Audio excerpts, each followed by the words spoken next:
कावड़ यात्रा करने वाला जल लेकर चल रहा है, बोल बम बोल बम बोल बम बोल बम बोलते बोलते चल रहा है, अविरल भक्ति धारण कर कर जा रहा है। शिव के द्वार, तुम्हारे दरवाजे के सामने से अगर कोई कावड़िया निकल रहा है, बन सके तो उसको पानी पिला दो, बन सके तो उसको सहयोग प्रदान कर दो, बन सके।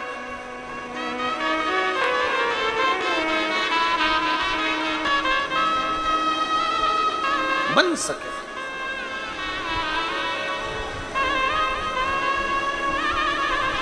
दिल से उसका दर्शन कर लो। शिव भक्त का दर्शन करने से भी शिव के दर्शन का पुण्य फल प्राप्त हो जाता है।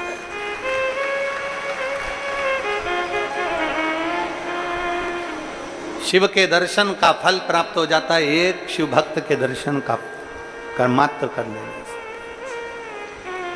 चले रेवा सुतार ने तो केवल डंडा ठीक करा है, रेवा सुतार ने तो केवल नया डंडा लाकर अपना कपड़ा लपेट कर दिया। उसका फल क्या है, उसका पुण्य क्या है? डंडा पहुंचा शिवालय तक, लोटे का जल तो चढ़ गया पर डंडा पड़ा रहा।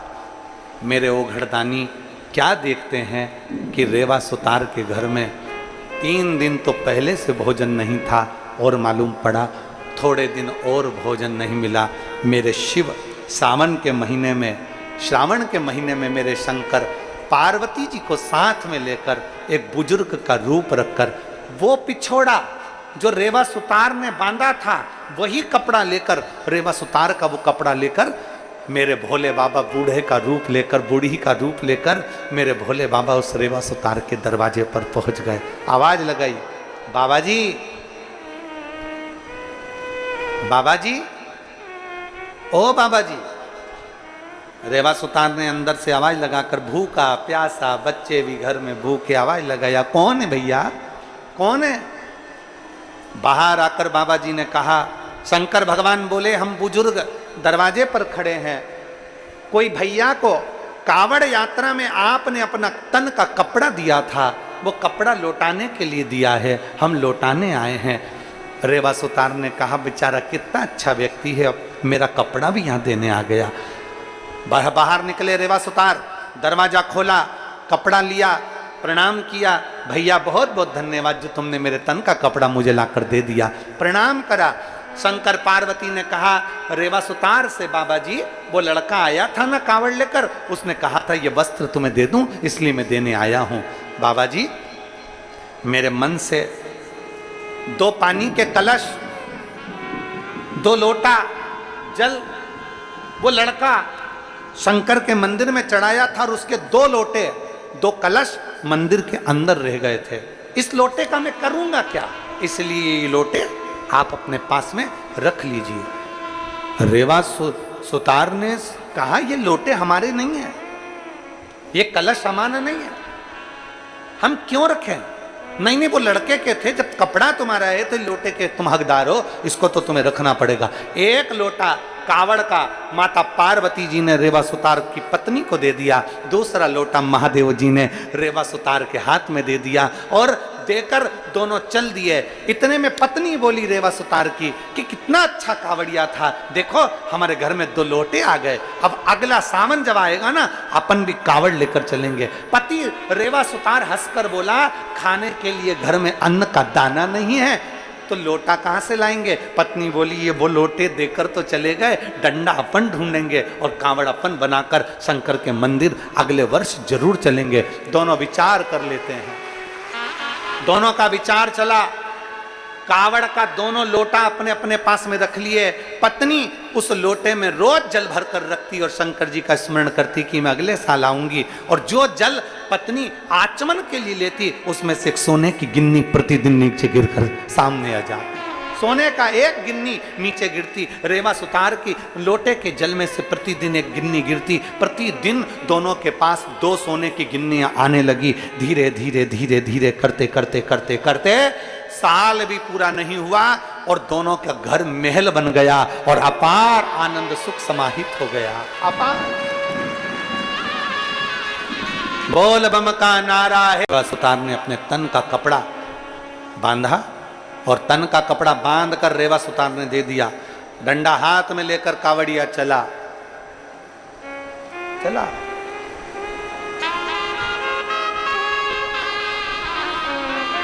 और दादुर मोर पपैया भी बोले, दादुर मोर पपैया बोले, कोयलिया सारी कोयलिया सारे भीगे कवड़िया, सारी कोयलिया सारे भीगे कवड़िया। सावन का महीना ले जाकर दिया। कावड़िया ने तो कावड़िया चढ़ाई, कावड़िया ने तो जल चढ़ाया।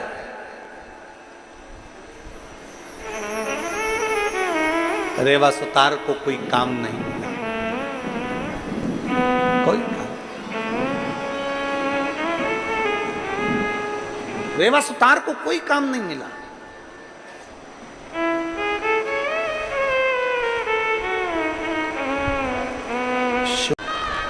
और महाराज रेवा आवाज लगाते लगाते लगाते लगाते जा रहा है। रेवा आवाज लगाते लगाते रेवा जा रहा है। आवाज लगाते लगाते रेवा चिल्लाता चिल्लाता जा रहा है। कोई दरवाजा सही करवा लो, कोई चौखट सही करवा लो, कोई द्वार सही करवा लो, कोई छत बनवा लो, कोई कुर्सी बनवा लो। पर कहाँ 3 दिन से अन्न का भाग नहीं मिला है, 3 दिन से भोजन नहीं मिला है, 3 दिन से कोई अन्न का भाग प्राप्त नहीं हुआ है। रेवा को 3 दिन से बच्चे भूखे थे। रेवा जाते जाते सामने से 8-10 कावड़िया आ रहे थे। कावड़ का जल उनके कंधे पर था, डंडा साथ में, 2 लोटे बंधे हुए थे और 2 कलश उनके साथ में। आवाज लगाता हुआ जब रेवा जा रहा था, कावड़िया जाते जाते उसमें से एक कावड़िया रुक गया रेवा के पास। एक कावड़िया रेवा के पास रुक गया।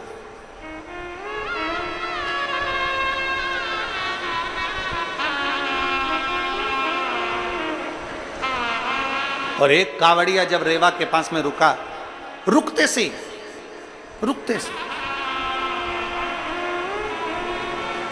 उसने, कावड़िया ने हाथ जोड़कर कहा, बाबा जी, ओ बाबा जी, बाबा जी। बाबा जी तो 3 दिन के भूखे, शुद्धता बनती नहीं, बाजू में झोला टंगा, चिल्ला रहे, खिड़की बनवाओ, दरवाजा बनवाओ, कुर्सी बनवाओ, छत सुधरवाओ, खटिया बनवाओ, पलंग बनवाओ, चिल्ला रहे। और कावड़िया ने आवाज लगाकर कहा, बाबा जी, ओ बाबा जी। बाबा जी रुके, क्या बात है भैया, क्या हो गया? बाबा जी, मेरा ये कावड़ का जो डंडा है ना, ये कावड़ का जो बांबू है ना, ये कावड़ का जो डंडा है ना, ये डंडा बीच में से टूट गया है।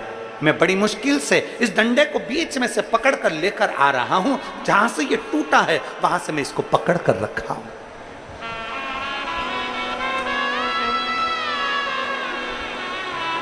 ये डंडा टूट गया है और ये डंडा टूट गया है तो ये मेरा डंडा ठीक नहीं है। कावड़िया ने हाथ जोड़कर कहा, बाबा जी, हाथ जोड़। और कावड़िया ने हाथ जोड़कर कहा, बाबा जी, आप सुतारो, आप सुतारो। हाँ, मेरा ये डंडा ठीक कर दीजिए, मेरा ये डंडा ठीक कर दीजिए। जो शब्द सुना, जो शब्द सुनते ही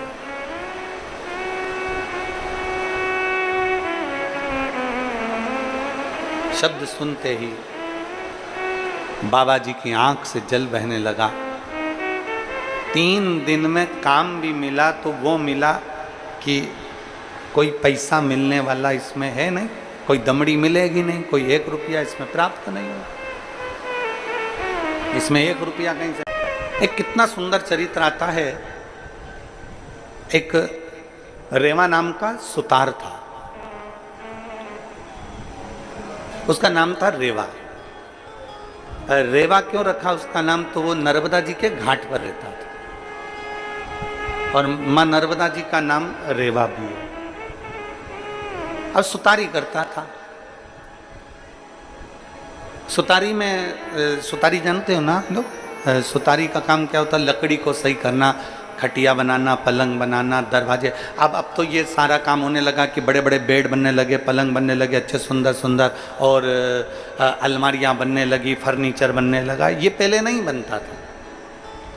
पुरानी पुरानी माताएं अगर बैठी होंगी तो वो जानती होंगी पहले ये फर्नीचर वर्नीचर नहीं बनता था। खटिया बनती थी और चारपाई में, खटिया में रस्सी को बिरोया जाता था।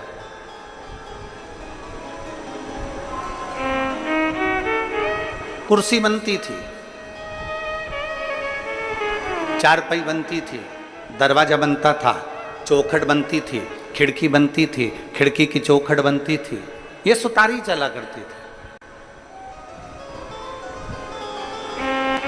अब रेवा सुतार बहुत साधारण परिवार से, बहुत कभी तो भरपेट भोजन मिल जाता उसको और उसके परिवार को, और कभी मिलता भी नहीं। कभी भरपेट भोजन मिल रहा है रेवा सुतार को और कभी मिलता भी नहीं। कभी परिवार को भरपेट भोजन मिल जाता तो कभी मिलता भी नहीं। बड़ा दुखी था।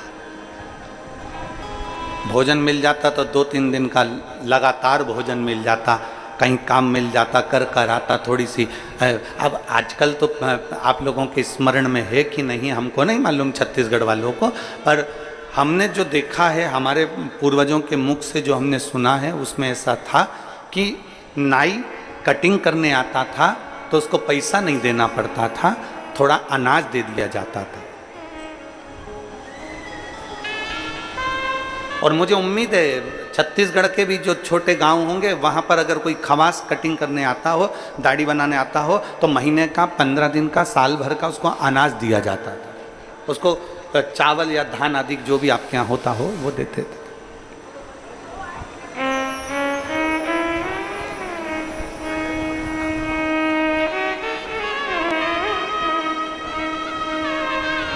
सुतार अगर काम करने आता था तो उसको महीने भर का, 5 दिन का, 8 दिन का, 3 दिन का, 4 दिन का अनाज दे दिया जाता था। कुम्हार, मटका बनाने वाला अगर मटका दे जाता था, कुम्हार अगर सामान देकर जाता था तो फिर उसको अनाज दे दिया जाता था।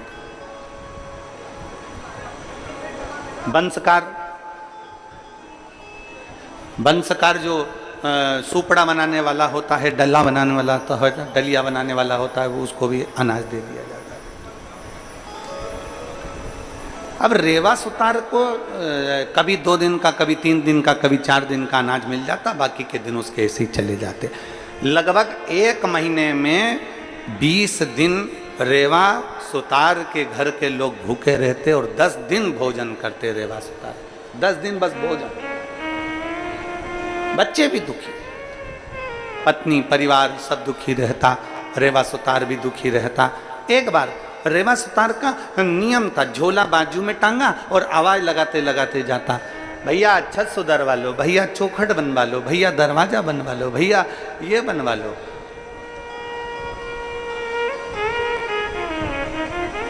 आवाज लगाते लगाते लगाते लगाते जा रहा। श्रावण का महीना था।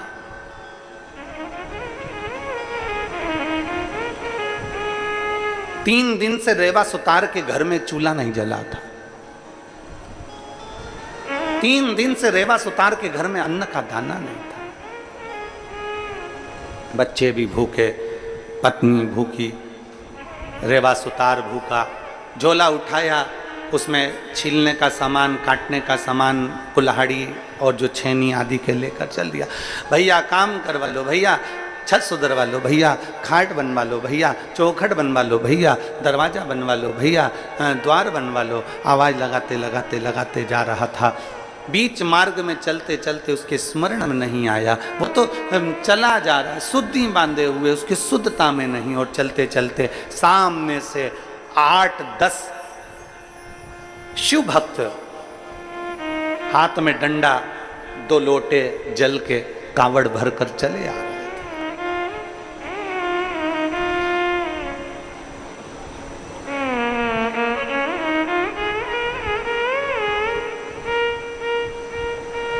आज के ज़माने में लोग हंसते हैं,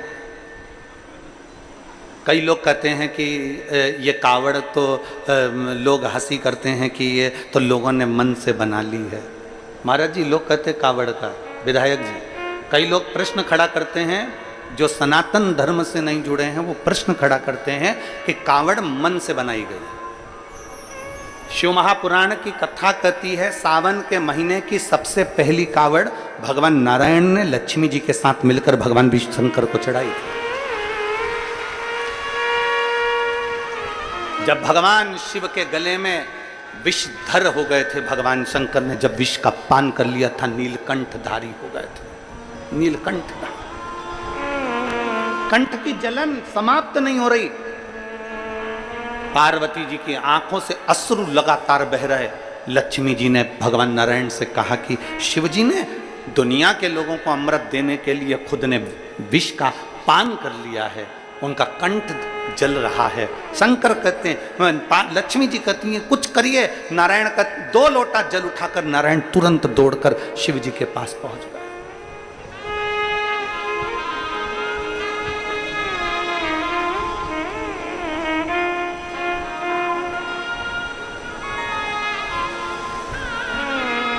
स्वयं ब्रह्मदेव, स्वयं इंद्र, सारे देवता कावड़ को भरे हैं महाराज सभी।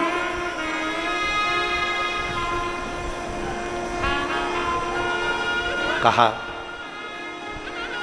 रेवा सुतार ने देखा सामने से कावड़ लेकर कंधे पर 2 लोटा जल बांध कर चले आ रहे। बोल बम बोल बम बोल बम बोल बम बोल बम बोल बम बोल बम बोल बम बोल बम। बोल बम का नारा है, बोलते बोलते चले आ रहे हैं। कुछ शिव की महिमा होगी, कहीं ओगरदानी की कुछ करुणा होने वाली होगी। कावड़िया चले चले आ रहे, 8-10 कावड़िया चले आ रहे। रेवा सुतार आवाज लगा रहा, द्वार बनवा लीजिए, खाट बनवा लीजिए, चौखट बनवा लीजिए, छत सुधरवा लीजिए। आवाज लगाते लगाते चले जा रहे। 8-10 कावड़ियों में से एक कावड़िया रुका रेवा सुतार के पास में। रेवा सुतार कभी शिव के पास नहीं गया, रेवा सुतार कभी शंकर के मंदिर नहीं गया, रेवा सुतार कभी शिवालय नहीं गया, कभी शंकर के द्वार नहीं गया, कभी शंकर को 1 लोटा जल नहीं चढ़ाया। रेवा सुतार ने कभी शंकर का द्वार नहीं देखा, कभी अपने परिवार के भरण पोषण में लगे रहता। टाइम नहीं मिलता ना कमाए कि भगवान के मंदिर जाए, बच्चों का पेट भरे कि भगवान के मंदिर जाए, पत्नी और बच्चों का भरण पोषण करे कि भगवान के मंदिर जाए।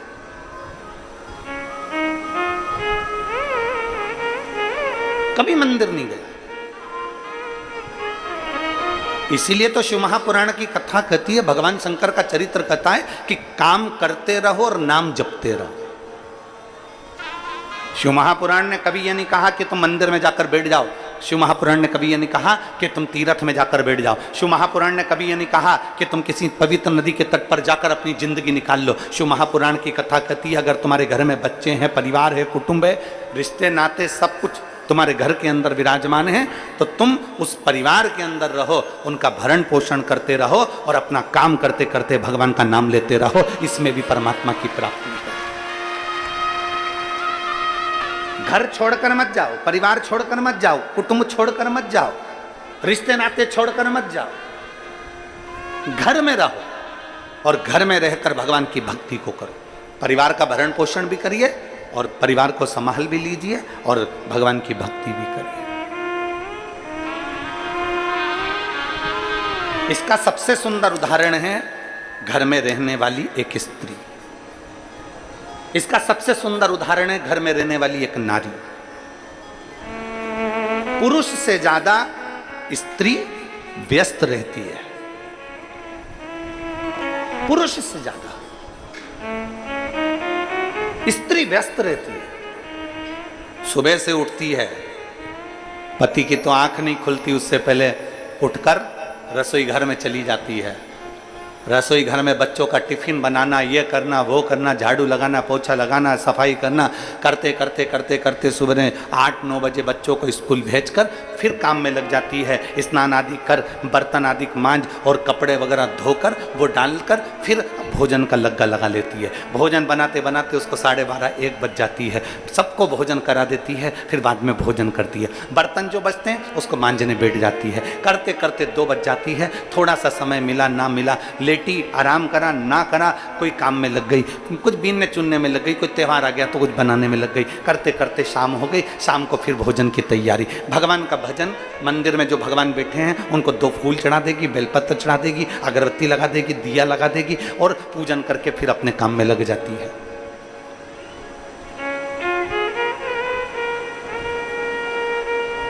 कर्म करते करते एक भारत की नारी, भारत की स्त्री केवल एक ऐसी होती है जो काम करते करते भगवान का नाम ले लेती है, कर्म करते करते भगवत भजन कर लेती है। पर दुनिया के लोगों को दूर के ढोल, जम के बोलो जरा, दूर के ढोल सुहावने लगते हैं।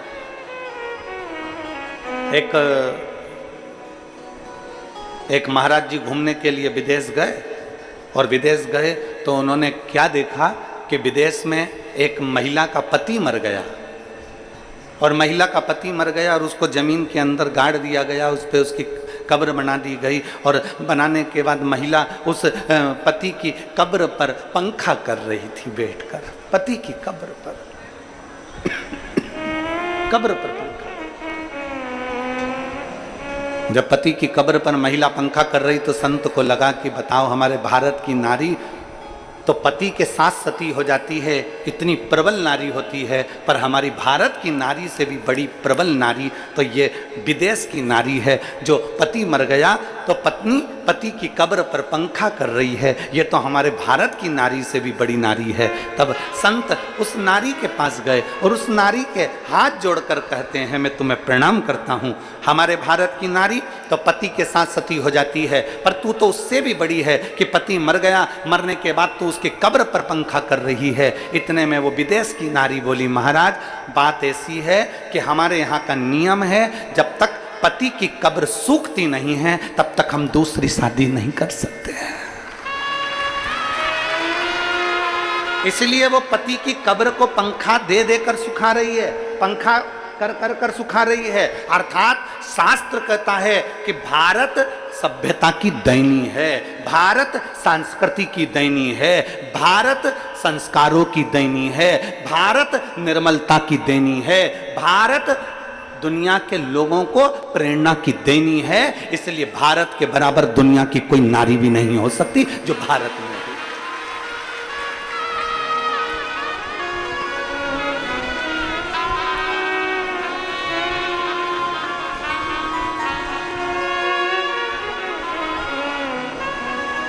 अभी इस कथा के पहले राजनांदगांव में ऑनलाइन कथा थी, और राजनांदगांव से ऑनलाइन कथा करी तो एक महिला ने एक प्रश्न, अब कथा, अब जो ऑडिटोरियम था वो छोटा सा था, ऐसा सामने लगभग 700 सीट का, और नज़दीक नज़दीक में सब पास पास में थे। तो एक महिला ने खड़े होकर, जब कथा पूरी हो गई, हम जाने लगे, खड़े हुए मंच पर, तो एक महिला ने प्रश्न किया, गुरुजी। अब हमने पूछा क्या हो गया, जाने का समय था। गुरुजी,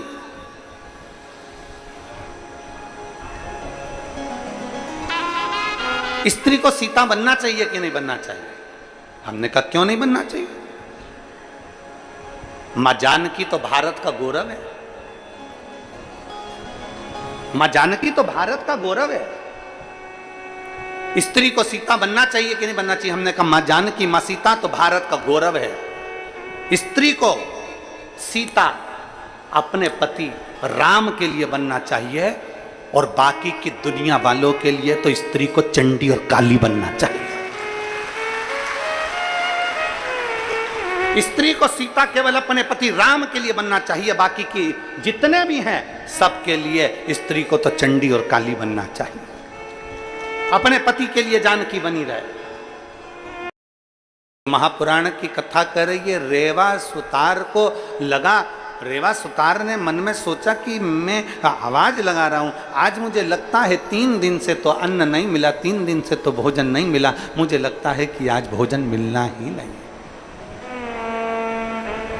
मुझे लगता है आज भोजन नहीं मिलेगा।